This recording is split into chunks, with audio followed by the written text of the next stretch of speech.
Yo, what's up? My name's Strowski. I just rolled out of bed, went to log on PokeMMO, and it turns out it's down for maintenance, and there's a new update coming out, and it actually has some pretty cool stuff. It's not just bug fixes, so I wanted to, go ahead and do an overview, run through the update, see what's new, see what's cool, see what affects me, see what affects certain players, and kind of see it for the first time with you guys. So it'll be fun. I hope you guys are having a good day and enjoying yourself. I hope you enjoy this. Thanks for watching.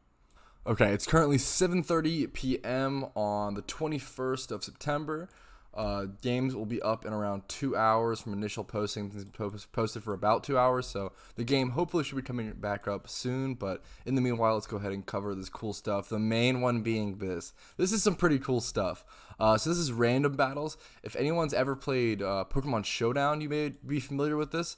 But basically, it's you're going to enter a queue for a random battle, just like any sort of PvP matchmaking, and you're going to be randomized with 6 random Pokemon with 6 semi-random items. Usually they make the items try to be usable on that Pokemon, so it is somewhat curated and like designed. There's a formula, there's an algorithm.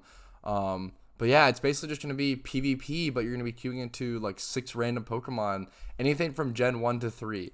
And it's really cool because there's a lot of RNG, there's a lot of randomness, but usually they keep it pretty balanced by like keeping power levels somewhat balanced and item level, like items curated for the said Pokemon. This is a great way to learn the game. This is a fantastic way to, if you don't know about Pokemon's base stats, what items are good on those Pokemon, Pokemon speed tiers.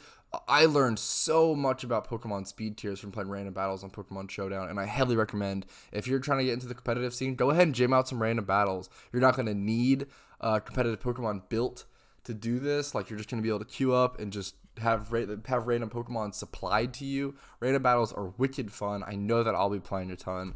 And I recommend new players, veteran players, whoever, go ahead and jam some random battles. They're going to be wicked fun. I can't wait to see them in PokeMMO. Pretty damn cool. They'll only be from species 1 to first to third generation. They're not going to have 4th gen or 5th gen yet, so no like Garchomp, no Hydreigon, stuff like that, which is honestly pretty good. I think a pretty good way to start and break into that scene. So I'm pretty excited to see random battles.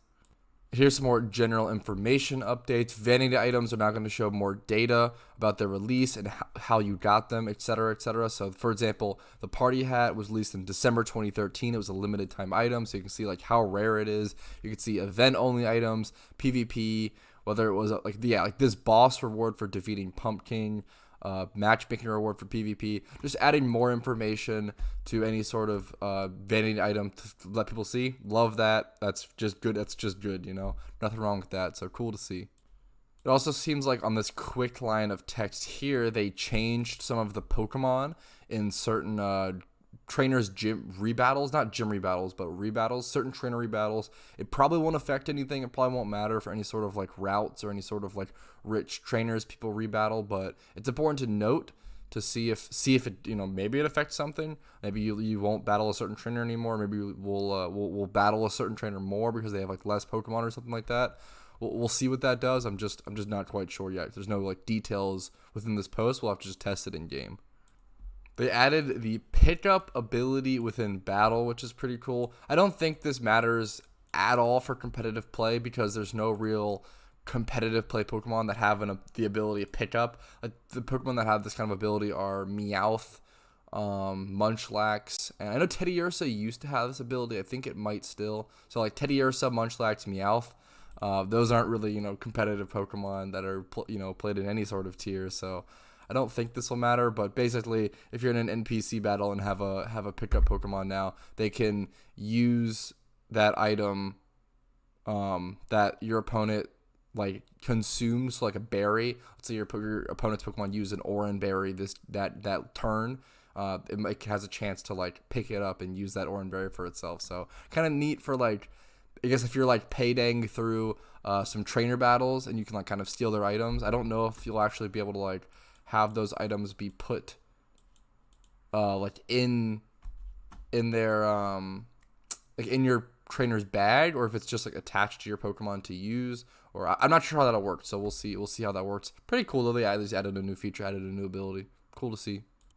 players can now control the zoom level of their camera. I love this. I'm a huge fan of this. Super good for screenshots. We can either zoom in.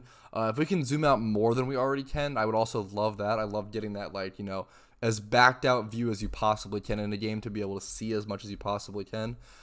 Miscellaneous things. Added Healing Wish to Mr. Mime's egg moves. This is actually huge for me because I have a Mr. Mime that I have Healing Wish on that I have been dreading to rebreed because it is a pain to rebreed because it used to only be on Mime Jr.'s egg moves.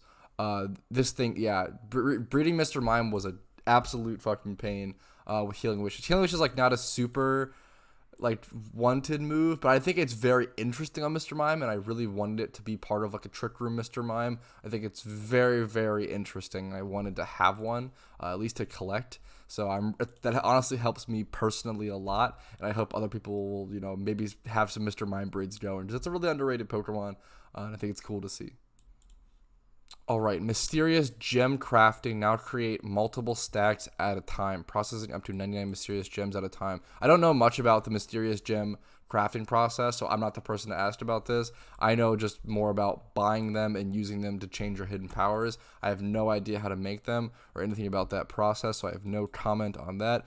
Name change tickets can now have their availability checked before purchase. That's super nice. That's super, super nice. You don't want to buy a name change ticket and then find out the name you wanted to change to is already taken and already gone. Like, that would suck, right? So that's just a nice feature that should already be there, but it's nice to have it now. Sinnoh berry plots now function as berry plots. I guess they weren't before. I don't farm berries personally. I just do gym runs and then like shiny flipping and stuff like that for Pokemon. So I don't do any berry farming. So cool. More berry farming for people, more berry spots. Player render limits now function properly in GBA regions. That just means like how far you can see and stuff like that. That's cool.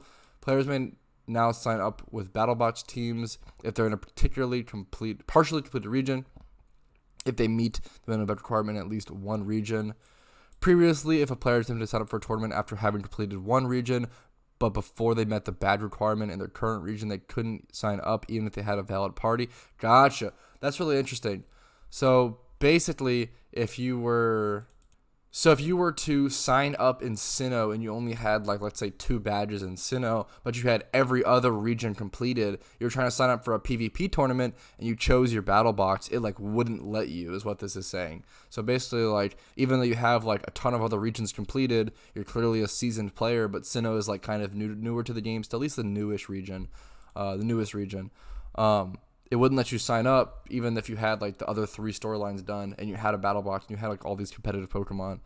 This is saying that now it'll let you sign up through that, which is super nice and convenient. If you're trying to play through a storyline and then all of a sudden a PvP tournament pops up and you want to, enter that really quick. So it's pretty nice.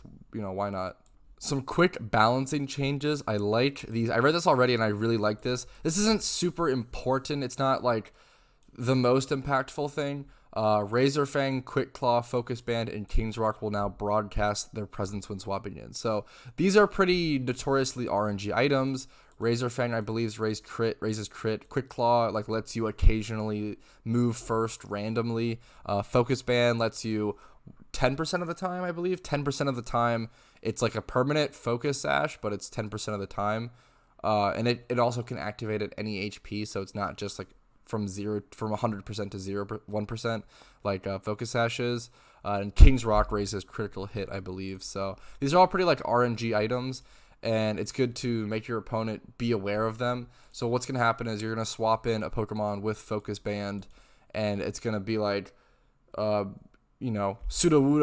it has Focus Band, watch out, to your opponent, which is a good thing. I think it allows them to play around it at least a little bit. It at least gives them like some awareness of what's going on like pretty RNG items. So I'm pretty happy with that. I really like that change, honestly, for competitive integrity. So it's a pretty good change. Typed gem creation has been rescaled. Mysterious gems will now create double the gems, but hidden power modifications will now cost double. So this is super important. This is actually pretty interesting. So this basically is going to half the price of all mysterious gems, from my understanding. This is going to half the price of all mysterious gems, but you're just going to need double of them. So they're kind of rescaling. That's pretty interesting. So hopefully you don't. I don't know if they're going to just double everyone's mysterious gems that they have on them to adjust for that, or if people who like had a ton of mysterious gems on them are just gonna lose out on a ton of Pokemon. That would suck. But you know, that's unfortunate. That's really interesting. It's an interesting change. I don't know. I just don't know a whole lot about mysterious gems to like really comment on that. I don't know what the balancing is for that and like why that needs to be balanced. But I'm just gonna go ahead and trust the PokeMMO devs. They usually make pretty good decisions. I'm sure it's a good one. I absolutely love this next change. If the final party members in a battle faint due to Rocky Helmet retaliation damage, the attacker is now the winner. Previously, the defender would be. This actually blows my mind that previously the defender would be. That is so lame, dude. Like, holy shit. Like, so this is all about promoting being aggressive and promoting being the attacker and not promoting stall, not promoting like, you know, tanky Rocky Helmet players. So I love this. This is like, imagine if it was the last two Pokemon. You know, you have Swellow, your opponent has Rocky Helmet, 1 HP Slowbro. Let's say your Swellow is at like 20%. It probably dies to Rocky Helmet Flame Orb proc. So, you know, it's pretty low, but it has enough to, you know, win that game as it should. So you go ahead, you attack the opponent's Slowbro, you quick attack it, you kill it, but then the Rocky Helmet damage like finishes off your Swellow. You would lose that game in the past as the Swellow player. That's fucking crazy. Like, that would suck. That would suck so much. So I'm really happy that they reward the attacker in that situation and not the defender. I'm always a huge fan of rewarding the player in any video game who takes that risk to be the attacker. There's a lot more risk when you're an attacker in any video game, like not even just Pokemon, but any video game. When you're the attacker, you're opening yourself up to risk. You're opening yourself up to making a mistake. It's way riskier. You should always reward the attacker in any video game because it's just inherently a harder position to be in. When you reward the defensive player, it's promoting bad play, promoting low steal play, promoting safe play over like taking risks and over trying to improve. So I'm all about this sort of change. Great, fantastic PvP change.